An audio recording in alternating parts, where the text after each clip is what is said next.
idioma, historia, turismo, cultura y comida en la palma de tu mano. Aprende México en un podcast.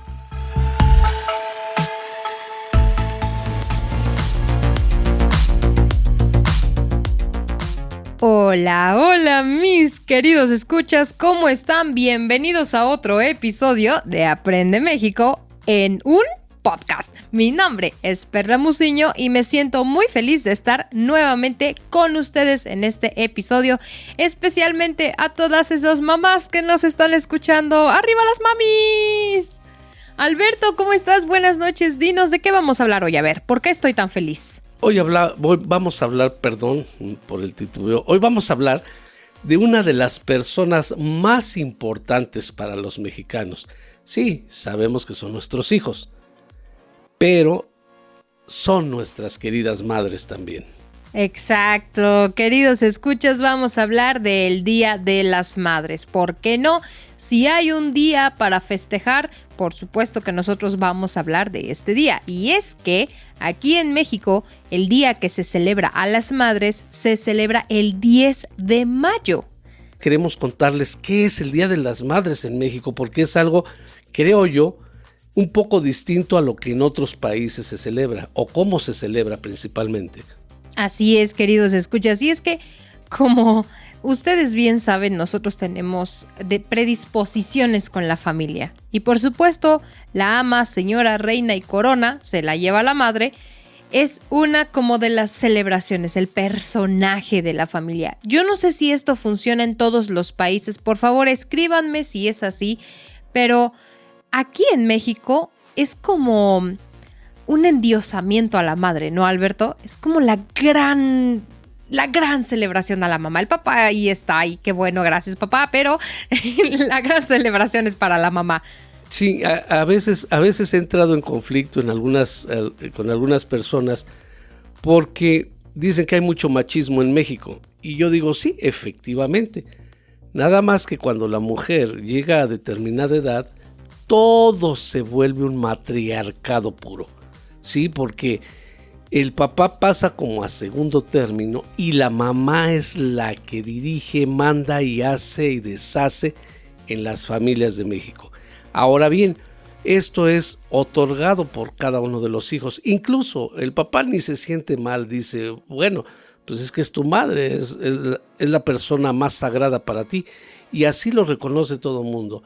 La mamá, para un mexicano, es la posesión más sagrada. Exacto, el fundamento de la familia. Y si ustedes no me creen, Alberto tiene cifras. Sí, señoras y señores, datos duros y buenos de qué tan importante es el Día de las Madres y cómo lo demostramos con dinero. A ver, Alberto. Antes de llegar a ese punto, yo quisiera comentarles un dato curioso. Lo que es una mentada de madre. Imagínense qué importante es para un mexicano su madre, que existe algo que se llama una mentada de madre. ¿Qué significa una mentada de madre? Es una injuria u ofensa, así lo dice el diccionario, dirigida a alguien con insultos contra su madre. No hay nada más peligroso que mentarle la madre a un mexicano. De veras, señores. Si ustedes quieren entrar en un conflicto muy fuerte, de golpes y de todo lo que se desarrolle, háganle referencia a manera de insulto a la madre de la persona. Y les puedo asegurar que la respuesta va a ser completamente violenta. Entonces, de hecho, esto en las carreteras, al manejar autos, hay una forma de insultar a alguien haciendo referencia a su madre. Entonces, cuando una persona con el claxon toca de esa manera a otra persona que va adelante o atrás, de esa manera puede generarse un conflicto catastrófico realmente. De verdad, de magnitudes malas que han terminado con muertes, sí, por este tipo de insultos. Y yo sé que en otros países las groserías que tienen palabras con madre sí son fuertes, pero no son tan importantes como aquí en México. Aquí en México decir madre junto con un insulto o un sarcasmo o a cualquier cosa que sea medianamente, ligeramente ofensiva es de verdad el preámbulo de un conflicto muy grande. Esto es una buena aclaración. Recuerden, queridos extranjeros, no pueden usar ni de chiste una grosería que tenga que ver con la madre, a menos que estén seguros de que no van a morir en el intento. Sí, de veras, es una recomendación para nuestros amigos extranjeros que no saben la gravedad de lo que pudiera significar para alguien decirle un insulto a su madre. Porque, y se pone peor si la mamá ya no vive. Sí.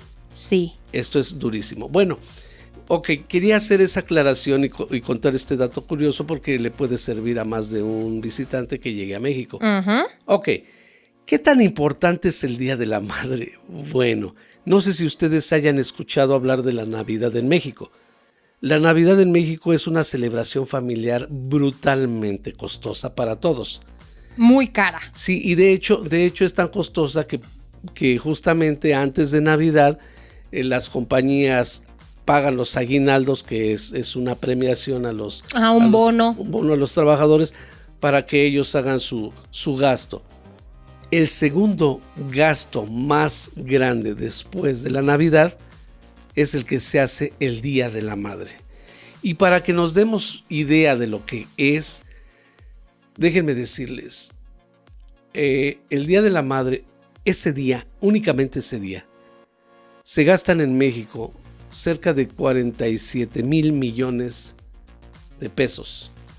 Para las personas de habla inglesa o para las personas de Estados Unidos, eso equivale a lo que ustedes conocen como 2.6 billones de pesos. Billones, 2.6 billones. Es mucho dinero, señores.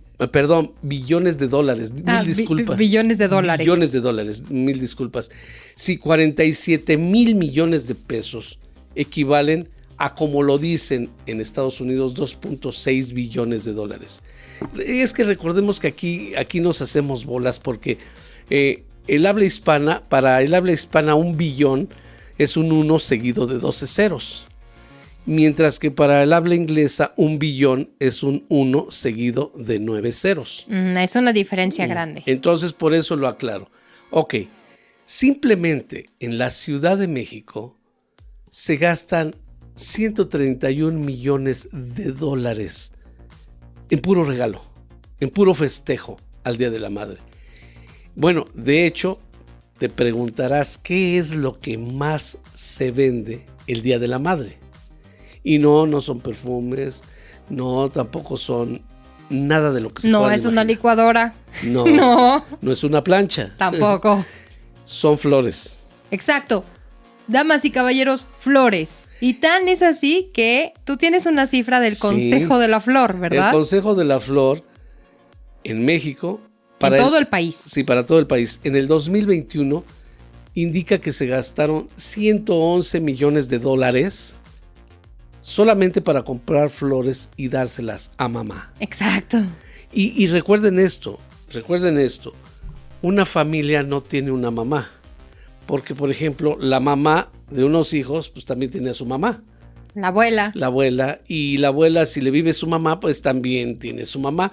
Y entonces aquí se festeja a toda aquella mujer que sea madre. Exacto. O una amiga que te importa que es mamá, se hace un regalo significativo, simbólico o no, pero que se regala, se regala. Y así como el Día del Niño, que todo el mundo festeja a los niños, aquí tú no puedes caminar en la calle, encontrarte de frente a una mamá sin decirle felicidades señora, o felicidades amiga, o felicidades tía, porque las madres en México son muy importantes, pero el Día de la Madre se transforma a México. Es una fiesta nacional parecida al Día de Muertos, parecida al Día de la Independencia. A Navidad. Y es que esta comparación es interesante. Fíjate, Alberto, la comparativa. En Navidad es una celebración religiosa, ¿ok? Donde se celebra el nacimiento de Jesucristo. Hay un montón de personas que celebran el nacimiento de Jesucristo. Entonces, tiene mucho significado. Haces regalos para los niños, para los compañeros de trabajo, de mil maneras. Y no solamente gastas para ti, gastas para una cena donde normalmente comen más de 2, ¿sí?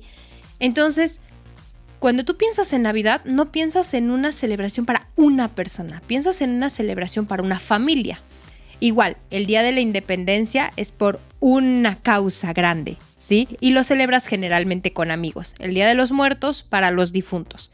Pero el Día de la Madre es para una persona, para tu madre. Así es. ¿Sí? Y bueno, el segundo gasto que se hace es en restaurantes. Ay, sí. La comida, imagínense. Es criminal. Qué tan importante es la comida en México. Que el primer regalo, el obligado son flores. Y el segundo es comida. Y aquí hay algo muy interesante porque créame que si un restaurante va a quebrar porque no vendió en todo el año, el Día de la Madre se recupera. Por supuesto. Ahora, ¿cómo es esto posible? Es muy fácil. Tú vas por la calle, le compras a la señora que vende rosas 4 veces más caro de lo normal porque es el Día de la Madre. Compras tus rosas para tu mamá, llegas, mamá, feliz Día de las Madres, te amo mucho, vente, vamos a desayunar. ¿Sí o no? Vamos a comer, o vamos a cenar. Y además del regalo que le puedes dar. Ya no se estila tanto como antes que le llevaba serenata y que... Es más tradicional y sí hay formas, pero ya ahorita es más como unas flores y un desayuno, un almuerzo, la comida, la cena, no importa, pero vamos a comer afuera. Y ese día de lo que se trata es de que la mamá no haga nada, que esté festejada. Y bueno, y no se diga las escuelas.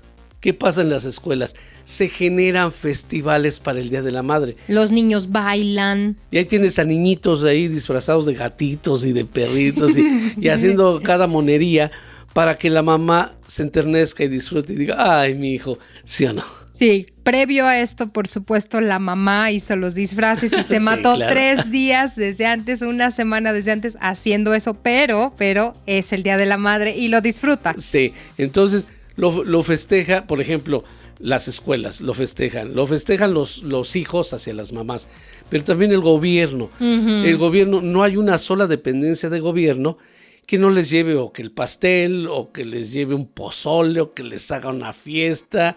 Nótese que hablamos de comida otra vez. Sí, entonces, y flores, porque México festeja en grande.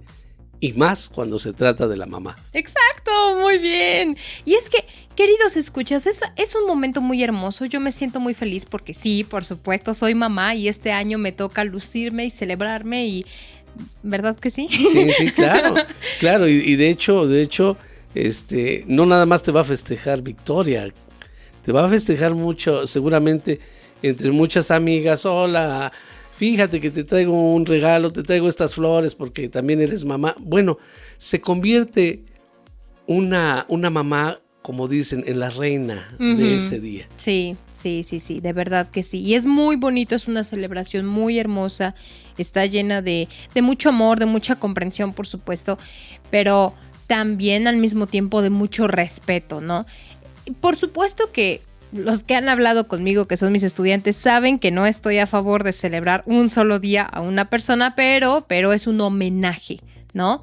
Es yo te quiero todos los días, pero este día te lo voy a demostrar por si todo el año pasado no lo demostré.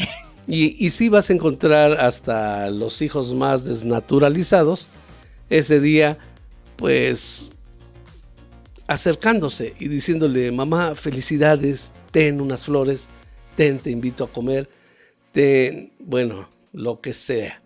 Entonces, para hacer esto breve también, y no solamente celebrar a las madres actuales, sino también hacerle un homenaje a todas aquellas madres que cambiaron el rumbo de México, porque pues, este es un podcast de México, ¿sí?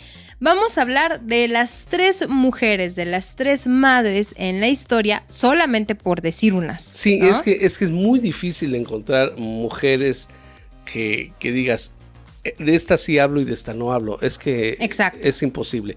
Entonces elegimos al azar. De hecho, echamos los dados para ver sobre quiénes íbamos a hablar. no es que sean las más importantes, no es que sean las mejores, simplemente tienen una historia que contar y ahorita Perla les va a dar algunas de las pues particularidades de estas madres. Exacto. Entonces, por ejemplo, vamos a hablar de Inés Ramírez. Allá por el 2000, Inés Ramírez, una mujer indígena, estaba embarazada, lejos, viviendo en un pueblito muy, muy lejano, y se sentía muy mal. Entra en labor de parto y se practica una cesárea ella sola, sin conocimientos médicos. Y ¿sí? Sin anestesia, sin nada. Sin nada, con un cuchillo de cocina. Con un cuchillo de cocina y una botella de alcohol. Sí, para aguantar el dolor. ¿Por qué es importante hablar de esto? Porque nuestras mujeres indígenas son increíbles. Son unas mujeres que tienen una fuerza que no la encontramos en ningún lugar. Y entonces ella ese día no tenía un médico a la mano, no tenía nada.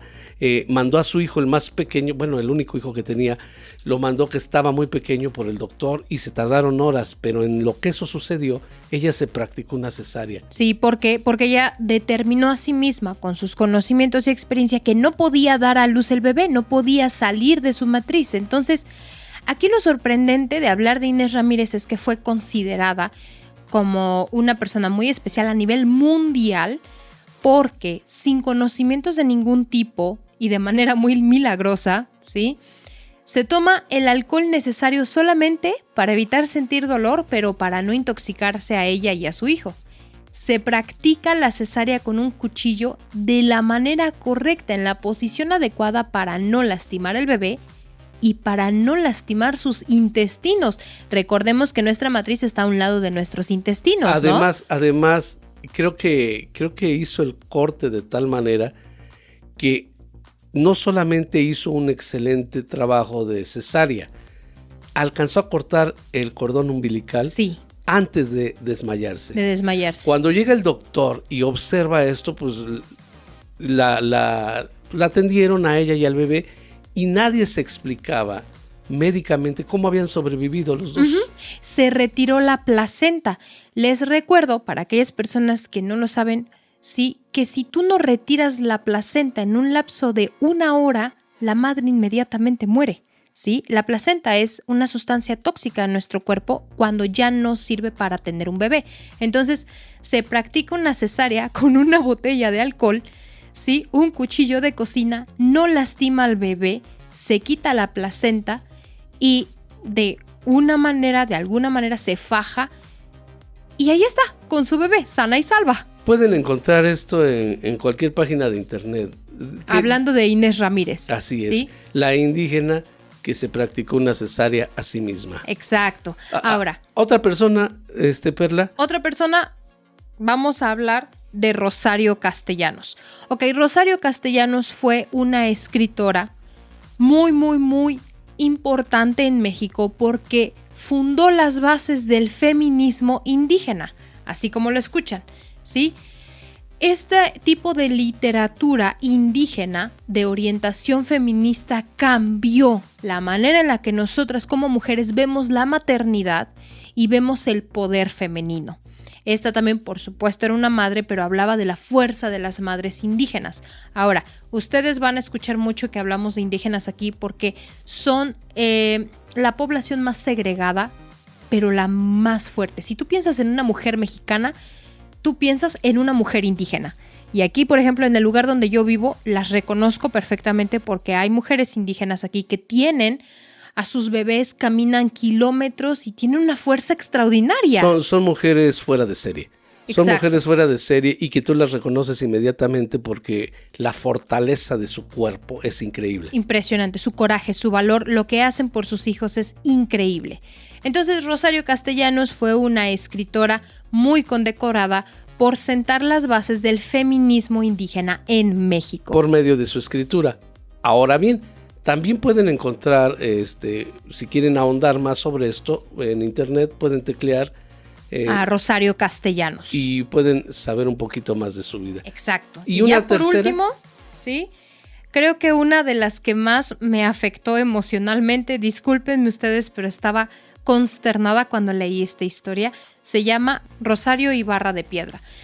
Ay, no sé cómo explicarles, pero hace muchos años, en una etapa específica del gobierno mexicano, ¿sí? Había muchos asesinatos, Sí. muchas desapariciones, muchos secuestros, muchas cosas muy malas, ¿sí? Que hacía gobierno y paramilitares para con los protestantes del gobierno, ¿sí? Esa es una historia oscura, parte de la historia negra de México, pero Rosario Ibarra perdió lamentablemente a su hijo. Su hijo fue secuestrado, nunca lo recuperó y Rosario decidió hacer una comisión por los derechos humanos y una comisión para rescatar a las personas perdidas en este tipo de protestas, ¿sí? Porque con el afán de encontrar a su hijo. Entonces se une con otras mamás que desgraciadamente perdieron también a sus hijos y a sus hijas en esos momentos, que encontraban asesinados o que encontraban historias o simplemente nunca volvieron a saber de ellos. Una desaparición forzada que jamás sabías en qué quedaba. Nunca lo sabías. Entonces, Rosario, ¿qué hizo? Se volvió un activista muy fuerte a favor de los derechos de los protestantes y a favor de los derechos, y en una comisión para encontrar a niños desaparecidos, niños y jóvenes, por supuesto, ¿sí?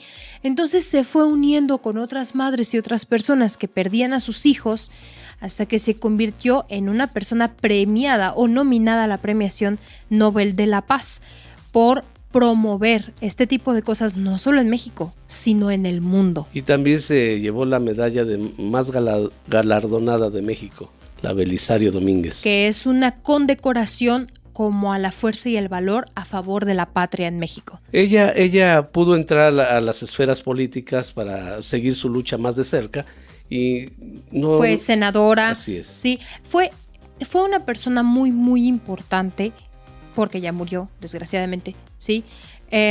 Pero fue una persona muy importante. Y de hecho, cuando recibe la medalla Belisario Domínguez, ¿sí? Llega AMLO al poder después. Y esta mujer, Rosario Ibarra, le da la medalla a Andrés Manuel López Obrador, actual presidente de México, ¿sí? Y le dice: tú tienes que seguir mi lucha. Tú tienes que proteger a los niños desaparecidos y tienes que prometerme que vas a continuar con esto, ¿sí? Entonces, yo pienso en esto y me dan ganas de llorar, porque estamos hablando de los hijos, señores. Una mamá no puede tener algo peor que no saber de su hijo. Digo, si su hijo no tiene vida, ya está, no tiene vida, es malo. Pero no saber qué pasó, tener la esperanza de que lo vas a encontrar después de 43 años, es mortal, ¿sí? Y pensar que hay tantas mujeres, tantas madres en esta situación, a veces pone en perspectiva este Día de la Madre, ¿no?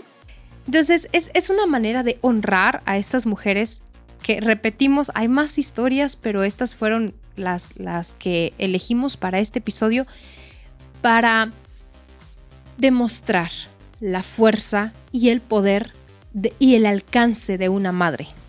Realmente hablar de una madre en México es hablar de algo que nos llega a lo más profundo del corazón. Mi nombre es Alberto Muciño. Me encantó estar con ustedes. Me despido de ustedes en una situación muy, muy emocional, porque hablar de una madre representa muchas cosas aquí en México. Entonces, pues, ¿qué les puedo decir? Los invitamos a nuestros contenidos gratuitos en Patreon, o los que están en los niveles. Vamos a tratar de meter algo de la madre para que ustedes puedan disfrutarlo y probablemente hablar un poquito más en confianza de lo que es este día. Los invitamos www.patreon.com /Aprende México, y bueno, yo me despido y les doy las gracias por habernos escuchado. Queridos escuchas, por supuesto que es un momento muy emocional. Recordemos, por supuesto, que estamos aquí para celebrar, festejar, pero también para conmemorar a la fuerza de una mujer que lo da todo por nosotros, ¿sí? Recordemos también, por supuesto, que tenemos contenido nuevo en Patreon, y también vamos a hablar de la madre desde una perspectiva tal vez más personal, ¿no, Alberto? Algo más más íntimo, porque este podcast está bien, es para hablar de la cultura mexicana, pero creo que en el Patreon vamos a hacerlo más, no sé, más íntimo, más personal. Ustedes me dirán qué opinan sobre esto. Y pues bueno, yo no me cabe más que decir que si mi mamá llega a escuchar esto, mamá, te amo con todo el corazón, te quiero mucho, feliz Día de las Madres y te prometo demostrártelo con hartísimas flores y hartísimos desayunos todos los días, porque de verdad te quiero mucho. Igual ustedes, queridos escuchas. Espero que celebren mucho a su mamá, que le den un gran abrazo en sus respectivos días y por favor cuéntenme cómo se celebra el Día de la Madre y qué tan importante es en su país. Mi nombre es Perla Muciño. Desde México me despido. Nos vemos muy pronto. Adiós. ¡Mua!